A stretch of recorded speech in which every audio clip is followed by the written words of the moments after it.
Je suis à la base kinésithérapeute, je suis ostéopathe et j'ai une fonction acupuncturale de médecine traditionnelle chinoise. Toutes mes différentes spécialités que je viens de nommer au cours de mes 47 ans d'exercice m'ont servi à élaborer, à codifier le protocole de la médecine des ventouses réactualisé à nos soins contemporains, ce qui n'existait pas.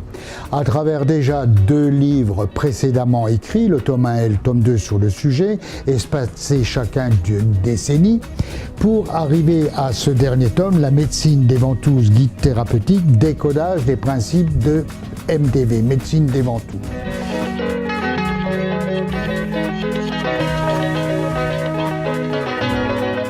Durant mes 47 ans d'exercice, tant hospitalier que libéral, je posais dans ma consultation une moyenne de 40-50 ventouses par jour, toutes pathologies confondues, ce qui me permet quand même d'avoir une petite idée sur la réelle efficacité de cette thérapeutique réactualisée à nos principes thérapeutiques contemporains d'une façon tout à fait crédible avec les matières référencées enseignées durant nos études, à savoir l'anatomie, la physiologie, la neurophysiologie, la physiopathologie.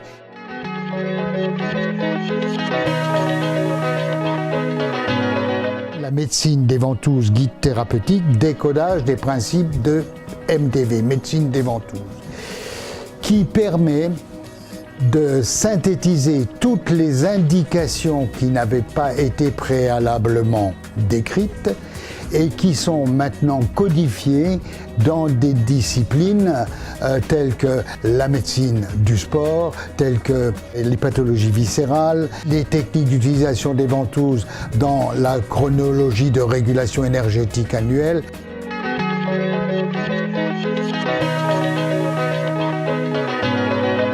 On est en totale opposition, je dirais, à l'ésotérisme. La médecine des ventouses, c'est une pratique rigoureuse, rigueur clinique en amont. On n'a pas le résultat probant en aval.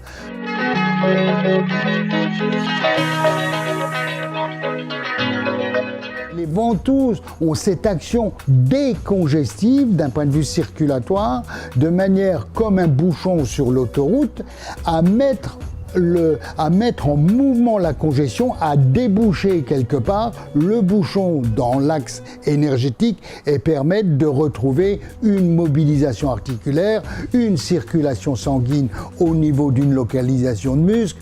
Quand quelqu'un a pas tout bêtement un torticolis, c'est un spasme. Donc il y a une congestion au niveau d'un muscle qui s'appelle le sternocléido-mastoïdien ou le trapèze. Eh bien, qu'est-ce que va faire la ventouse? Elle va mettre en route la stagnation congestive pour libérer le spasme qui existe au niveau du muscle. On peut reproduire cet effet au niveau d'un dos, au niveau d'un coude, dans les épicondylites, les tennis elbow, au niveau d'une périarthrite d'épaule, toutes les pathologies articulaires, et c'est valable aussi dans une congestion à connotation viscérale.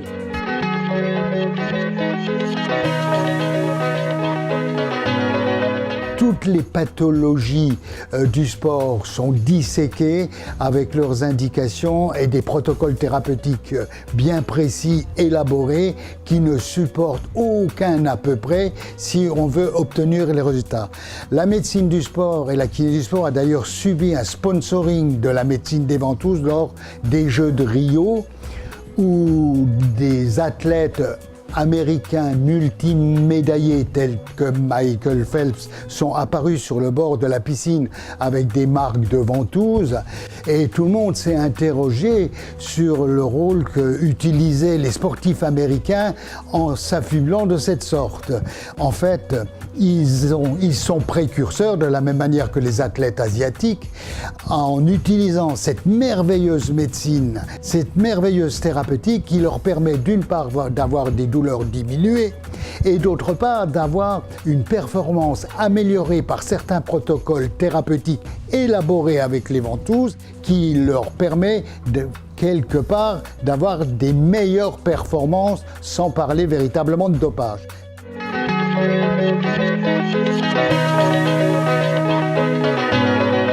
ventouse a une spécificité de réaction circulatoire quand on la pose qui s'appelle l'hyperémie. C'est-à-dire qu'elle va déclencher un mécanisme de rougeur à son endroit de pose. Si, d'une façon additive à cette hyperémie, on rajoute par exemple un support cutané, un médicament, phytothérapie, une huile essentielle, par exemple d'indication respiratoire sur un point respiratoire, d'indication rhumatismale sur un point traitant le rhumatisme, sur un point, un autre point d'origine vasculaire pour traiter un problème vasculaire, eh bien le support cutané plus l'effet de la ventouse va augmenter ces dualités thérapeutiques performante et permet d'obtenir des résultats majorés.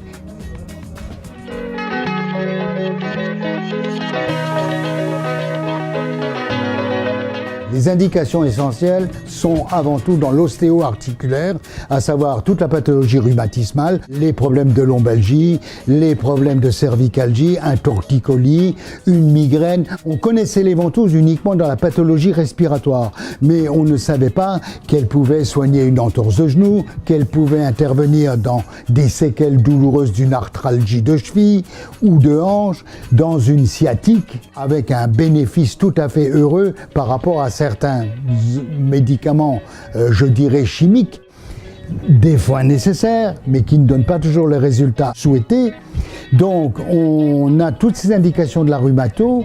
On va avoir bien sûr des indications de la pathologie respiratoire, telles que les bronchites, les asthmes, comme on les connaissait, les ventouses, mais là, avec des protocoles rigoureusement plus précis. On va avoir des indications, par exemple, d'ordre viscéral, où on va intervenir sur la pathologie fonctionnelle, par exemple gynécologique, avec ces douleurs qui peuvent exister en prémenstruel. On va avoir des protocoles de pose spécifiques de médecine des ventouses, dans certains problèmes de dysphagie, de colopathie, de constipation.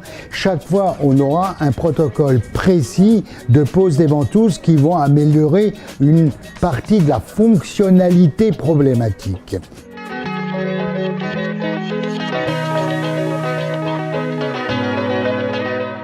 C'est encore une grosse partie du livre qui traite de l'aspect de la médecine des ventouses et de son intérêt dans les pathologies psycho-émotionnelles. Là, nous sommes obligés d'utiliser certaines références cliniques en médecine énergétique. En médecine chinoise, on est globalement divisé, par exemple, dans le dos comme un gâteau marbré. Chaque zone correspondant, d'une part, à un organe, que ce soit le poumon, le cœur, le rate et ainsi de suite. Il y a un point correspondant au viscéral et il y a un point correspondant à l'émotionnel. On a un protocole de pose, par exemple, qui va agir sur la détente respiratoire et en particulier le diaphragme, qui est expliqué d'une part dans le livre et lors des cours de formation que nous donnons. On va avoir une pose spécifique en avant avec une réponse sur des points correspondant au diaphragme en arrière, que certains professionnels formés en médecine des ventouses qui pratiquent l'ont appelé le Lexomil des ventouses. C'est simplement pour vous dire l'action qu'on peut provoquer quand on sait utiliser des points spécifiques avec un protocole de pose de ventouse rigoureux.